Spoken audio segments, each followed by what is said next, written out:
Bonjour, vous nous connaissez pour la plupart, mais peut-être pas tous. Nous sommes Marie et Gérard Renard, nous habitons à Rueil-Malmaison en région parisienne. Nous avons 5 enfants, 3 religieux et 2 mariés et 7 petits-enfants. Nous sommes des grands-parents comblés. Je suis retraité de l'Institut français du pétrole et mon épouse a été mère au foyer. Nous avons comme apostolat de diffuser la méthode de l'ovulation Billings, méthode naturelle de régulation des naissances. Le sujet que nous allons esquisser avec vous est la limite imposée au mal ou l'expérience de la miséricorde divine dans la vie sociale et familiale. Ce sujet est traité dans la première partie du livre de Saint Jean-Paul II, intitulé « La limite imposée au mal ». Cette première partie comporte 6 chapitres, dont un, le chapitre 2, intitulé « Idéologie du mal », a fait l'objet d'une présentation par nos amis Vincent et Sylvie vendredi.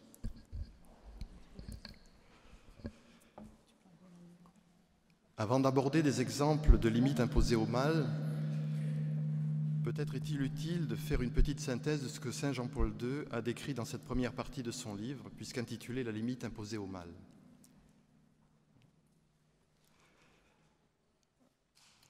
Donc il commence par la coexistence du bien et du mal. Saint Jean-Paul II évoque tout d'abord la coexistence du bien et du mal. Il fait le constat que le XXe siècle a été le théâtre d'une grande éruption du mal, mais que l'histoire moderne de l'Europe a aussi produit de nombreux fruits positifs. En cela, dit-il, se reflète la nature du mal. Le mal est toujours l'absence de bien, il est une privation. Mais il n'est jamais une absence totale de bien. La façon dont le mal s'accroît et se développe sur le terrain sain du bien constitue un mystère. Cette part du bien que le mal n'a pas réussi à détruire et qui se propage malgré le mal, c'est aussi un mystère et de plus, l'un et l'autre avancent sur le même terrain. Saint Jean-Paul II rappelle alors la parabole évangélique du bon grain et de l'ivraie qui vient immédiatement à l'esprit. Il précise « Cette parabole peut être comprise comme clé de lecture de toute l'histoire de l'homme. L'histoire de l'humanité est le théâtre de la coexistence du bien et du mal. Cela veut dire que si le mal existe à côté du bien, le bien persévère donc à côté du mal et croît pour ainsi dire sur le même terrain qui est la nature humaine. Cette dernière, en effet, n'a pas été détruite, elle n'est pas devenue complètement mauvaise malgré le péché des origines. La nature a conservé sa propre capacité de bien, comme le montrent les faits qui se sont succédés aux différentes époques de l'histoire. Il aborde ensuite les origines du mal. Saint Jean-Paul II dit ensuite qu'il convient de reconstruire la philosophie du mal et précise « Ceci nous pousse à nous diriger vers le monde de la foi et à affronter le mystère de Dieu et de la création, et en particulier le mystère de l'homme. Mystère que le pape a cherché à développer dans 3 encycliques au cours des premières années de son pontificat, le Rédempteur de l'homme en 79, Dieu riche en miséricorde en 1980, et l'Esprit Saint est Seigneur et il donne la vie en 1986. Triptyque qui reflète en réalité le mystère trinitaire de Dieu. Nous vous invitons à lire ou relire ces encycliques qui sont d'une grande richesse. Saint Jean-Paul II précise que les 2 premières encycliques citées ont été les fruits de son expérience pastorale en Pologne et tout spécialement à Cracovie. C'est là en effet que se trouve la tombe de Sainte Faustine Kowalska, à qui le Christ a permis d'être une interprète particulièrement éclairée de la vérité sur la divine miséricorde. Pour revenir au mal et à ses racines, Saint Jean-Paul II fait référence aux événements qui ont pour nom le péché originel, transmis de génération en génération dans le livre de la Genèse. Vous serez comme des dieux, connaissant le bien et le mal. C'est-à-dire que c'est vous-même qui déciderez de ce qui est bien et de ce qui est mal.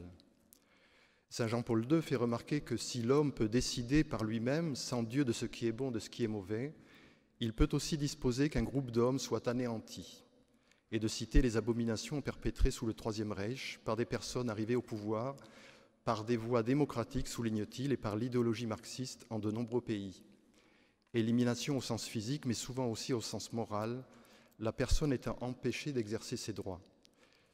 Saint Jean-Paul II ajoute que l'on ne peut omettre d'aborder une question plus que jamais actuelle et douloureuse.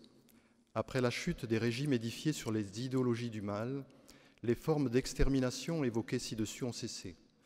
Demeure toutefois l'extermination légale des êtres humains conçus et non encore nés. Il s'agit encore une fois d'une extermination décidée par des parlements élus démocratiquement, dans lesquels on en appelle au progrès civil des sociétés et de l'humanité entière.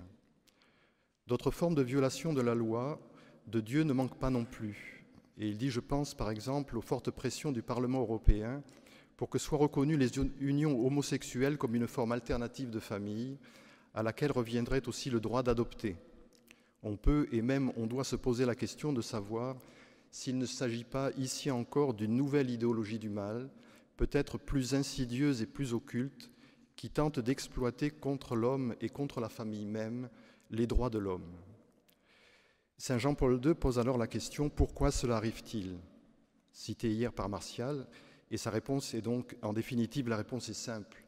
Cela n'arrive que parce que Dieu, en tant que créateur, a été rejeté, et du même coup la source de détermination de ce qui est bien et de ce qui est mal. On a aussi rejeté la notion de ce qui, de manière plus profonde, nous constitue comme être humain, à savoir la notion de nature humaine comme donnée réelle, et à sa place on a mis un produit de la pensée librement formé et librement modifiable en fonction des circonstances. Ce rejet de Dieu, saint Jean-Paul II le situe à la révolution de la pensée philosophique opérée par Descartes. Le « je pense donc je suis » qui a été évoqué pendant la session, dit-il, apporta un bouleversement dans la manière de faire de la philosophie.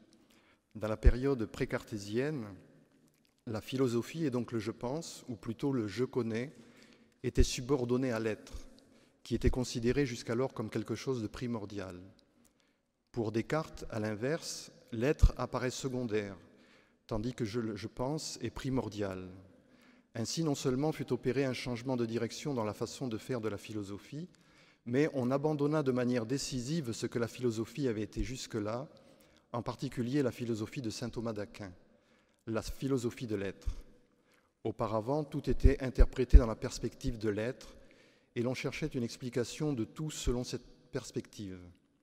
Dieu, comme être pleinement autosuffisant, était considéré comme le soutien indispensable pour tout être créé et donc aussi pour l'homme. Après Descartes, la philosophie devient une science de la pure pensée. Tout ce qui est être, tout autant le monde créé que le créateur, se situe dans le champ du « je pense » en tant que contenu de la conscience humaine. La philosophie s'occupe des êtres en tant que contenu de la conscience et non en tant qu'existant en dehors d'elle.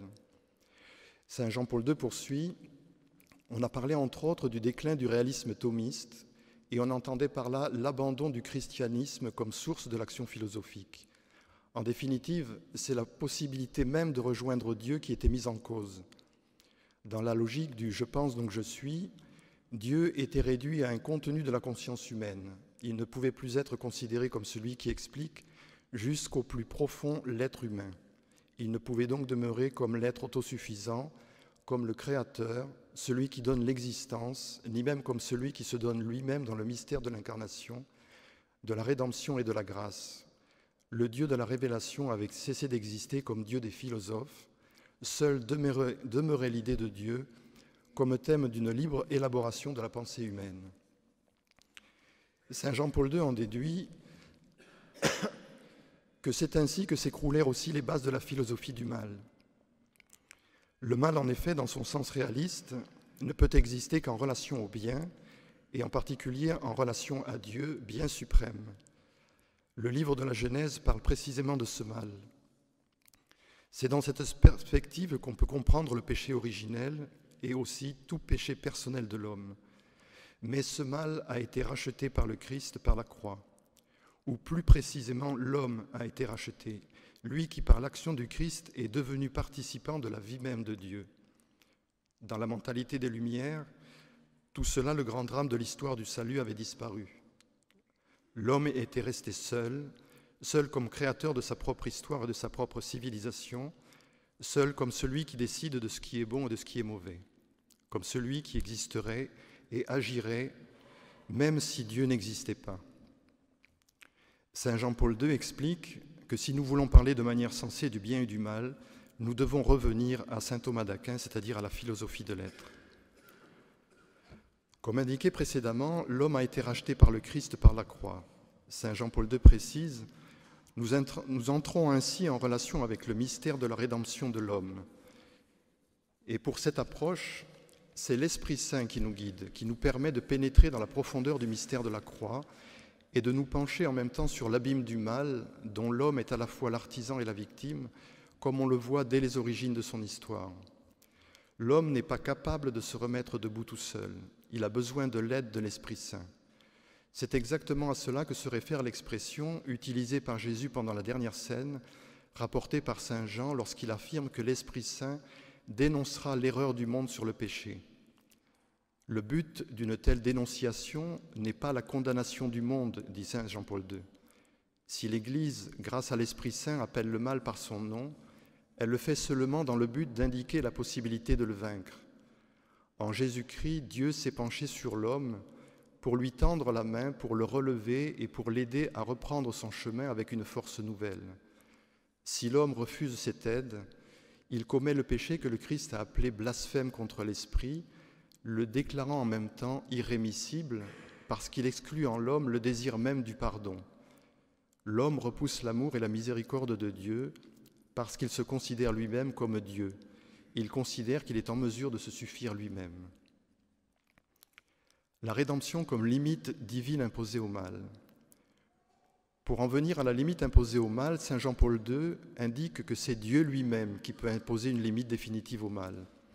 Par essence, il est en effet la justice. Il l'est parce qu'il est celui qui récompense le bien et punit le mal, en parfaite adéquation à la réalité. Et saint Jean-Paul II précise qu'il n'est pas possible de penser à la limite imposée par Dieu lui-même au mal sous ses diverses formes sans se référer au mystère de la rédemption. La rédemption est la limite divine imposée au mal. Cette limite est constituée par le bien divin et le bien humain qui se sont manifestés dans l'histoire elle-même au cours du siècle passé et de millénaires entiers. On peut dire que l'histoire de l'homme est depuis les origines marquée par la limite que le Dieu créateur impose au mal. Saint Jean-Paul II cite le Concile Vatican II qui s'est beaucoup exprimé sur ce thème dans la Constitution pastorale Gaudium et Spes, par exemple au paragraphe 13. L'homme se découvre incapable de lutter par lui-même de façon efficace contre les assauts du mal, de sorte que chacun se sent comme chargé de chaînes. Mais le Seigneur lui-même est venu pour libérer l'homme et le fortifier, le rénover intérieurement et jetant dehors le prince de ce monde qui le retenait dans l'esclavage du péché. Saint Jean-Paul II fait remarquer que si nous regardons d'un œil plus pénétrant l'histoire des peuples et des nations qui ont traversé l'épreuve des systèmes totalitaires et des persécutions à cause de la foi, nous découvrirons que c'était précisément là que s'est révélée avec clarté la présence victorieuse de la croix du Christ. Et cette présence nous apparaîtra peut-être sur ce front dramatique encore plus impressionnante. Et de citer les exemples de saint Maximilien Kolbe et de saint Edith Stein. Non, le mal n'est pas plus puissant que le bien. Saint Jean-Paul II souligne « Le monde est racheté par Dieu. Dans le langage du Concile, la rédemption est comprise comme un moment du mystère pascal qui culmine dans la résurrection. Si la rédemption constitue la limite divine imposée au mal, cela n'arrive que pour la raison suivante, dit-il. En elle, le mal est radicalement vaincu par le bien, la haine par l'amour, la mort par la résurrection. » Jean-Paul II développe ensuite le concept de justification. Je passe peut-être parce que sinon on risque de déborder. Et ensuite, chose importante, il nous dit la rédemption, victoire donnée comme responsabilité à l'homme. Saint Jean-Paul II développe ensuite un aspect important de la rédemption. Voici ce qu'il dit. Dans le mystère de la rédemption, la victoire du Christ sur le mal est donnée à l'homme non seulement comme un avantage personnel, mais aussi comme une responsabilité. L'homme l'assume en se mettant en route sur le chemin de la vie intérieure, à savoir sur le chemin d'un travail conscient sur lui-même, travail dont le Christ est le maître. Il poursuit « Le suis-moi du Christ » qui résonne dans de nombreuses pages de l'Évangile est une invitation à entreprendre le chemin sur lequel nous conduit le dynamique intérieur du mystère de la rédemption.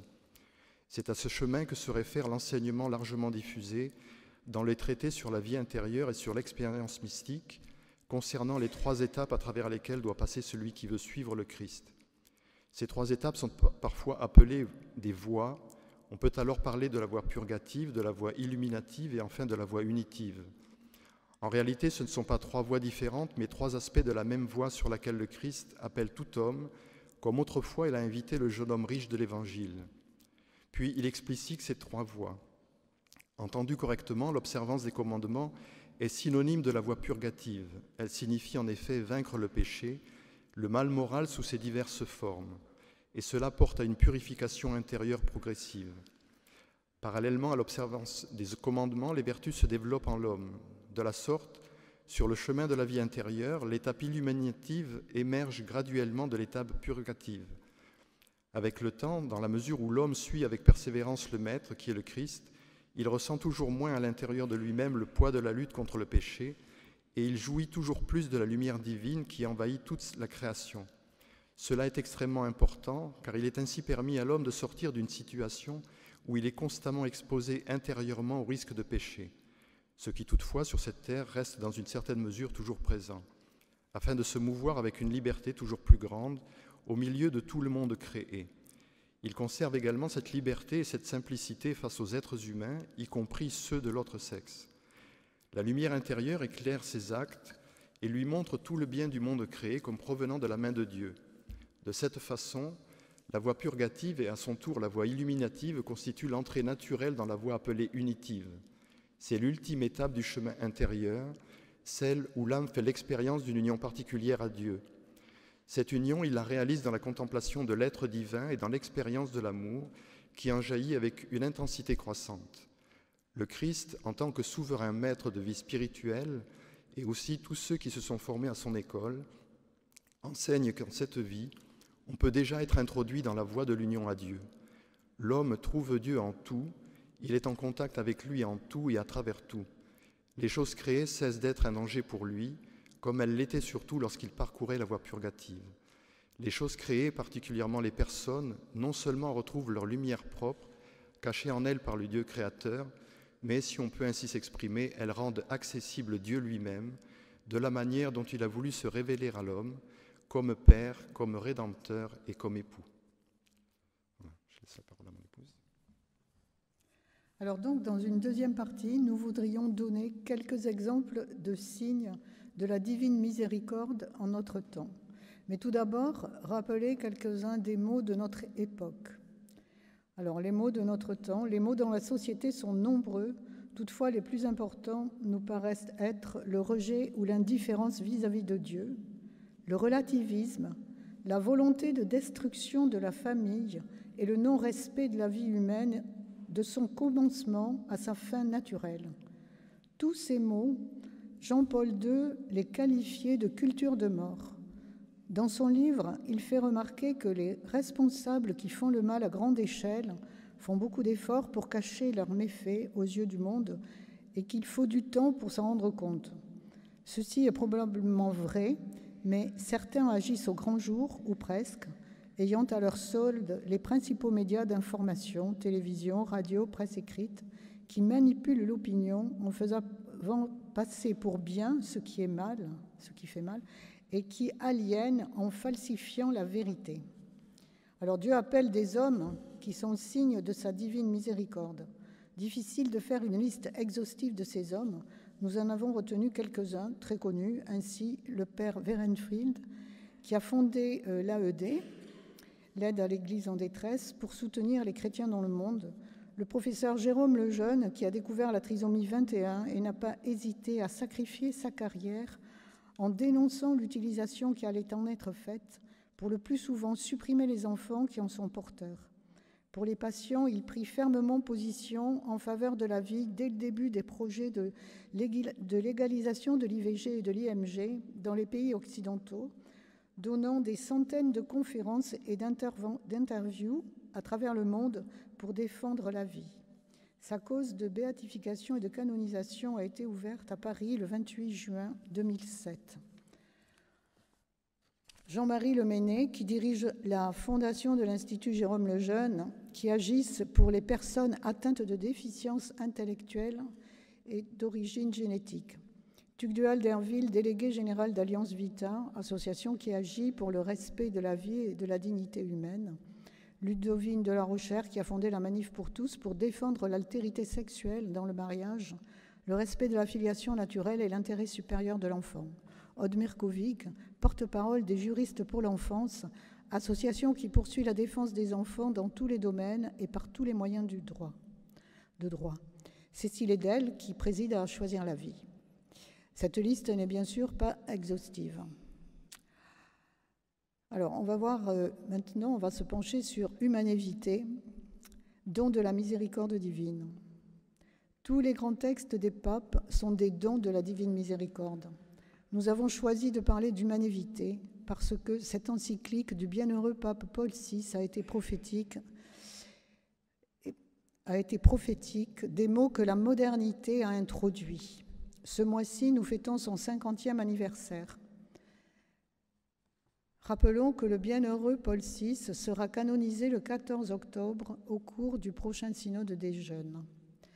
50 ans après sa publication, Humanae Vitae est une clé de lecture saisissante pour comprendre les dégâts causés par la révolution sexuelle. L'encyclique y donne aussi la réponse la plus appropriée. Paul VI en avait compris les enjeux. L'affaiblissement du mariage, les ravages de la contraception, le chantage des instances internationales pour imposer aux pays pauvres l'accès aux droits sexuels et reproductifs, l'avènement des idéologies du gender et du transhumanisme, etc. Paul VI avait tout prédit dans Humanae Vitae. Il faut relire le numéro 17. C'est assez caractéristique. Il est désormais devenu évident que tous les effets de l'utilisation de la contraception prévue par Paul VI se sont vérifiés et qu'Humanae Vitae peut, à juste titre, être déclarée prophétique. Quand on réduit l'acte sexuel à un contact génital sans chercher une profonde communion personnelle, féconde avec l'autre, on finit inévitablement par vider les cœurs et par fragiliser la relation. Conséquence, on cherche d'autres sources de sensations, ce qui ouvre la porte à l'infidélité, à la séparation, à l'instabilité des relations. C'est ce que dit Goria, professeur de théologie morale à l'Institut pontifical Jean-Paul II. Lors de la récente conférence internationale sur la méthode Billings au Costa Rica, un médecin péruvien a présenté un graphe qui montre la corrélation parfaite entre le nombre d'utilisatrices de la pilule et le nombre de divorces. La relation homme-femme a été profondément marquée par l'essor de la mentalité contraceptive. L'interdépendance et la complémentarité qui prévalent entre l'homme et la femme ont laissé la place à la guerre des sexes exacerbée par un féminisme militant. L'enfant est soit un obstacle, soit réduit à devenir le ciment du couple pour que celui-ci tienne en l'absence de véritable engagement public des parents. Une option que l'on souscrit ou non selon ses intérêts. Faire de l'enfant l'option rend l'homme et la femme optionnels l'un à l'autre, puisque la seule chose qu'ils ne peuvent pas avoir l'un sans l'autre a été écartée. Il ne reste que des individus indépendants et interchangeables, d'où à terme l'idéologie du gender. Nous vivons désormais dans une société où les gens ne comprennent plus les différences entre l'union entre un homme et une femme et les unions entre personnes de même sexe, explique Stefan Kampowski, toujours philosophe à l'Institut Jean-Paul II. Cette conception de la sexualité comme un acte intrinsèquement stérile ne pouvait aboutir qu'à la fiction juridique du mariage pour tous et à ses dérivés délétères, PMA, GPA, etc. Car du sexe sans bébé au bébé sans sexe, il n'y a qu'un pas que nos sociétés ont rapidement franchi. L'enfant n'étant plus un don, il est devenu un dû. Ce que l'on retient de l'encyclique est trop souvent limité à la question de la contraception, mais celle-ci en dit beaucoup plus long. En réalité, l'encyclique dénonce une attitude profondément installée en nous qui a été semée avec l'arrivée de la modernité. Cette attitude est celle que nous entretenons envers la nature et les éléments qui nous sont donnés et que nous trouvons dans le monde antérieurement à l'action que nous pouvons avoir sur eux. Une des caractéristiques de la modernité est qu'elle ne s'intéresse pas à la nature d'un objet ou d'un acte, ni donc à leur finalité et à leur valeur intrinsèque. Cette absence d'intérêt permet de rendre ces objets et ces actes malléables au gré de nos desseins, sans que leur nature ou leur finalité objective ne viennent plus nous gêner. La contraception est emblématique de cette attitude, puisqu'elle décide que, maintenant, la procréation n'est qu'une dimension accessoire de l'acte sexuel et de l'amour. Cette attitude fait ainsi de l'enfant une simple option sujette au bon vouloir des parents. L'humanité est aussi une clé de lecture pour comprendre les problèmes bioéthiques de notre temps. La dissociation entre l'acte conjugal et la procréation conduit à substituer à l'acte d'engendrement un acte technique de fabrication. Et comme toute chose fabriquée et non pas engendrée, l'enfant devient logiquement un objet de domination en le soumettant inévitablement à un contrôle qualité. Le problème ici concerne un genre d'action dont la logique même est la domination, malgré des parents bien intentionnés. Même si leurs intentions sont bonnes, ils sont pris dans une logique qui les contredit. L'enfant devient l'objet direct de leur projet. Il est l'objet d'un acte de pouvoir. C'est ce que dit Margaret Harper McCarthy, qui est aussi une anthropologue. Je vais maintenant vous parler un petit peu de la méthode Billings, puisque c'est notre sujet principal en général quand dans notre vie, en fait, nous avons beaucoup donné pour cette méthode. En fait, c'est un don pour nous de la Divine Miséricorde. Et il se trouve que cette année, on fête le centenaire à la fois de John et Lynn Billings, donc qui sont les fondateurs de cette méthode, tous les deux étant nés en 1918.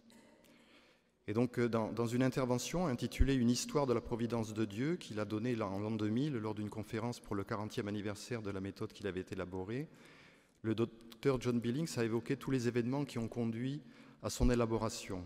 Et il les avait introduits de la manière suivante, en disant « La providence de Dieu agit par l'intermédiaire des décisions que prennent les individus dans la diversité des situations auxquelles ils sont confrontés. Chacun peut observer de temps à autre des situations où une intervention personnelle peut promouvoir le bien et s'opposer au mal, et dès lors la question surgit de savoir s'il s'agit d'une demande de Dieu qui nous est personnellement adressée. Arrivé à ce stade, il est important d'explorer ce qui motive la décision qui est sur le point d'être prise, d'avoir la grâce de voir quelle est la volonté de Dieu et d'éviter de prendre une décision qui trouve sa justification dans une toute autre considération. En effet, rien ne destinait John Billings à s'intéresser à la fécondité du couple, étant lui-même neurologue et son épouse pédiatre. En fait, tout commença en 1953, quand il fut convié, malgré une certaine réticence de sa part, à devenir consultant médical un soir par semaine auprès du père Maurice Katarinic, un prêtre d'origine croate, ça nous ramène au match de ce soir, ayant fui le communisme pour aider des couples qui avaient besoin d'un répit entre les grossesses. Il accepta finalement, pour une période de 3 mois, jusqu'à ce qu'un autre médecin permanent puisse être nommé. En fait, il a passé sa vie ensuite sur ce sujet. À cette époque, tout ce qu'il pouvait offrir aux couples était la méthode Ogino et la méthode des températures. Très vite, il se rendit compte que ces méthodes avaient de nombreuses faiblesses et des couples avaient aussi des graves problèmes médicaux et qui lui disaient « Notre médecin nous a dit que nous devions utiliser un moyen de contraception ou opter pour la stérilisation, mais nous sommes catholiques et nous savons que ce n'est pas envisageable. Nous ne pouvons pas suivre son avis. Comment pouvez-vous nous aider ?» Il se rendit compte qu'il était démuni, mais il leur répondit « Je vais essayer ». Plus tard, il revit des couples qui avaient décidé d'abandonner la méthode naturelle et opter pour la contraception. Il constata alors que après quelques mois de pratique contraceptive, un ou les deux conjoints avaient été infidèles, de sorte que leur mariage était en danger. Et donc, il y a eu la confirmation qu'il y a une différence essentielle dans les répercussions sur le mariage entre la gestion naturelle de la fertilité et les techniques qui enlèvent ou rejettent le don de cette fertilité. Le père Katarinic l'incita à chercher dans la littérature des informations permettant d'améliorer les méthodes existantes, lui disant « Vous devez continuer à chercher, Dieu ne peut laisser son peuple sans aide ». Et à force de recherche et de lecture, il trouva la solution effectivement dans la littérature et élabora la méthode qu'il appelait la méthode de l'ovulation et qui plus tard, par l'OMS, fut appelée méthode de l'ovulation Billings. La Providence va mettre sur sa route en fait 2 éminents scientifiques, le professeur Brown, spécialiste des hormones, et le professeur Odeblatt, spécialiste de la glaire cervicale.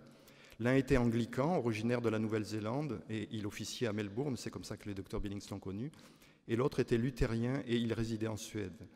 Tous deux vont accepter de se pencher sur la méthode élaborée par le docteur Billings et vont la valider par leurs connaissances scientifiques. Le matin où les nouvelles concernant Humanité furent publiées, les grands titres de journaux rapportaient la décision du pape Paul VI de considérer moralement inacceptable la pilule contraceptive. Ce même jour, le professeur Brown vint chez les Billings. Il était tout heureux et excité, il leur rappela qu'il n'y a qu'une vérité et que sa perception que la pilule était une erreur d'après les principes scientifiques avait été confirmée par la reconnaissance de son immoralité par le pape Paul VI. En 1976, lors d'un retour de voyage à Genève, où il participait en tant que membre du comité d'experts de l'OMS, les docteurs Billings s'arrêtèrent à Rome. À leur arrivée, ils furent informés que le pape Paul VI voulait les rencontrer dès le lendemain en audience privée. Paul VI leur dit qu'il connaissait leur travail et qu'il voulait les remercier personnellement. Il les exhorta à continuer leur travail jusqu'à la fin de leur jour. Ils lui dirent qu'ils avaient une merveilleuse famille internationale qui les aidait et que les membres de cette famille seraient heureux qu'il le remercie pour son encyclique Humanae Vitae qui était une inspiration pour tous. Alors le pape leur dit « J'ai réfléchi et j'ai prié, j'ai consulté des hommes savants, des sages et des saints, et maintenant je suis en paix. » John Billings de préciser « C'était merveilleux d'entendre ces paroles parce qu'il avait beaucoup souffert après la publication de l'encyclique, mais il savait qu'il avait raison. » Voilà, je laisse la parole à mon épouse. L'Organisation mondiale de la méthode d'ovulation Billings, basée à Melbourne, a 42 pays affiliés, dont le dernier en date est le Bénin, premier pays d'Afrique francophone. Elle est aussi reconnue comme ONG et intervient souvent à l'ONU lors des sessions sur des sujets de santé. La méthode Billings est bien sûr une méthode, mais elle est plus que cela. C'est aussi ce qu'apprécient les fiancés et les jeunes mariés qui viennent pour se former à la méthode. Le docteur Billings a beaucoup écrit sur les bienfaits de la méthode et voici quelques extraits de l'une de ses publications. La méthode de l'ovulation Billings, parfaitement naturelle, donne liberté et encouragement à la nature humaine pour s'épanouir dans le mariage en accomplissant le plan conçu par Dieu pour le bonheur des créatures humaines. La méthode d'ovulation Billings agit par la connaissance et le respect mutuel, chacun désirant le meilleur pour l'autre, le meilleur étant le don total de lui-même ou d'elle-même. Un des grands dons que les hommes et les femmes peuvent apporter à leur mariage est la connaissance d'eux-mêmes.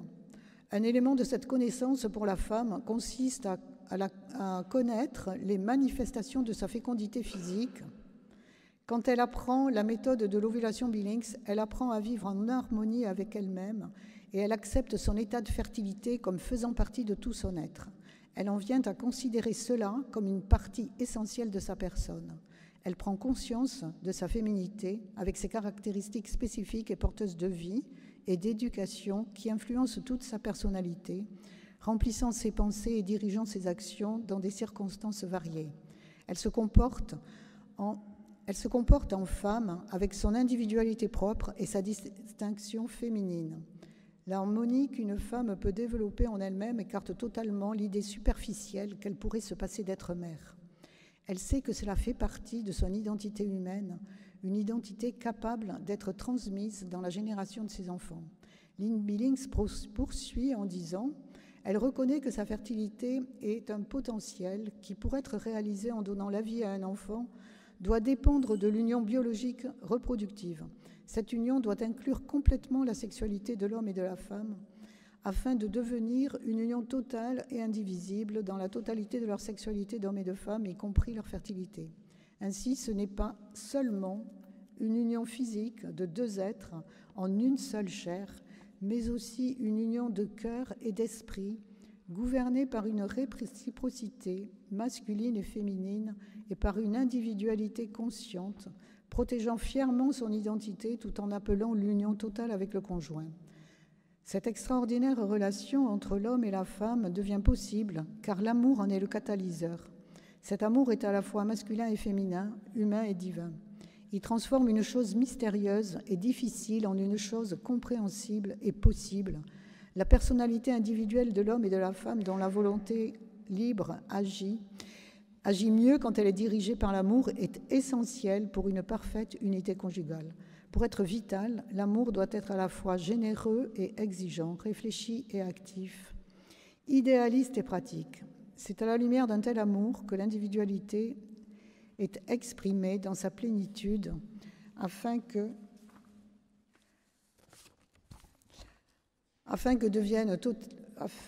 l'union devienne totale et indivisible. L'amour est un don qui permet à l'être humain d'agir librement. Il porte en lui la plus grande de toutes les obligations, celle d'être totalement désintéressé. Le don de mari et femme offerts l'un à l'autre amoureusement et sans réserve, totalement et de manière désintéressée, ne diminue en aucune façon l'individualité de chacun, mais améliore et perfectionne plutôt leur nature humaine. Et concernant les enfants, Evelyne poursuit, quand les parents arrivent à apprécier le bon sens de la méthode de l'ovulation, ils ne trouvent aucune difficulté à demander à leurs enfants d'observer la même conduite. Ceux-ci, vivant depuis leur enfance dans une atmosphère d'harmonie et d'amour, respectent les directives de leurs parents et savent qu'ils sont aimés par leur père et leur mère. Il en est ainsi surtout parce qu'ils s'aiment l'un l'autre, ils sentent très tôt dans leur existence que la confiance et la vérité prévalent à la maison, et ils apprennent à désirer ce qui est bon, non seulement pour eux-mêmes, parce qu'on leur a fait comprendre qu'ils sont des êtres de valeur, mais aussi pour les autres, leurs parents, leurs frères et sœurs, pour les personnes moins proches et pour ceux qu'ils mettront au monde plus tard. Dès leur jeune âge, ils ont appris l'amour de l'enfant dans cet environnement où eux-mêmes ont été aimés avant même de naître, avant même d'être conçus comme une obligation acceptée envers le Créateur. S'aimer mutuellement est le plus grand don que les parents peuvent faire à leurs enfants, et la maîtrise naturelle de la fertilité enseigne l'amour. Ajoutons simplement que depuis 2 ans, nous constatons une demande croissante pour apprendre la méthode de la part des personnes qui ne sont pas nécessairement catholiques. La demande vient aussi de sages-femmes dont les patientes leur demandent de les aider dans l'interprétation de leur tableau, alors qu'elles n'ont pas reçu de connaissances à ce sujet au cours de leur formation de sage-femme. Alors, ensuite, on va passer à la divine miséricorde dans la famille. Comme nous l'avons dit, nous sommes devant une gigantesque conspiration contre la famille, c'est-à-dire contre l'amour, contre la vie, contre le bonheur. Lors des GMJ de Denver, Jean-Paul II a dit « La famille se trouve au centre du grand affrontement entre le bien et le mal, l'amour et tout ce qui s'oppose à l'amour.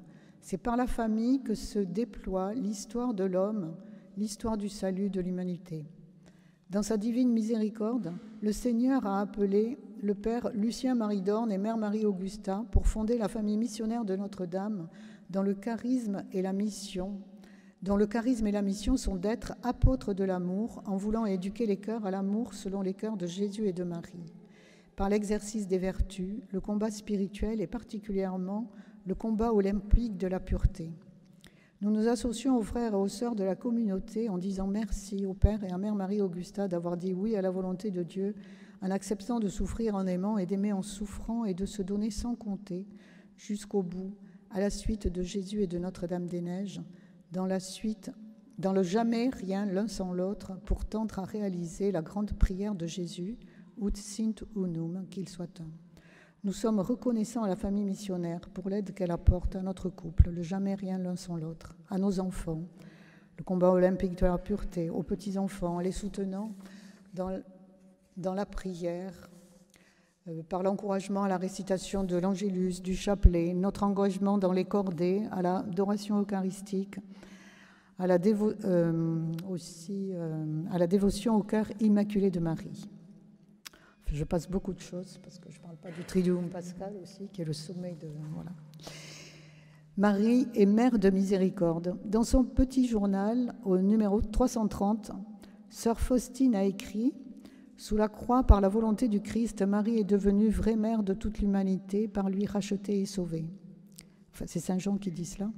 Ainsi, la divine miséricorde de Jésus, pour parvenir jusqu'à nous, doit passer par la voie maternelle de son cœur immaculé. C'est pour cela que le triomphe du cœur immaculé de Marie coïncide avec le triomphe de la divine miséricorde sur le monde. C'est à Marie qu'a été confiée la tâche de préparer l'humanité à recevoir la rosée céleste de la divine miséricorde en ces temps qui nous préparent au retour du Christ en gloire. À cette mission a été associée sœur Faustine. Terminons par la prière du pape Jean-Paul II lors de la cérémonie de la canonisation de sœur Faustine, place Saint-Pierre à Rome le 30 avril 2000. Et toi, Faustine, don de Dieu à notre temps, don de la terre de Pologne à toute l'Église, obtiens-nous de percevoir la profondeur de la miséricorde divine, aide-nous à en faire l'expérience vivante et à en témoigner à nos frères, que ton message de lumière et d'espérance se diffuse dans le monde entier, pousse les pécheurs à la conversion, dissipe les rivalités et les haines, incite les hommes et les nations à la pratique de la fraternité. Aujourd'hui, en tournant le regard vers toi, vers le visage du Christ ressuscité, nous faisons nôtre ta prière d'abandon confiant et nous disons avec une ferme espérance, Jésus, j'ai confiance en toi. Merci pour votre attention.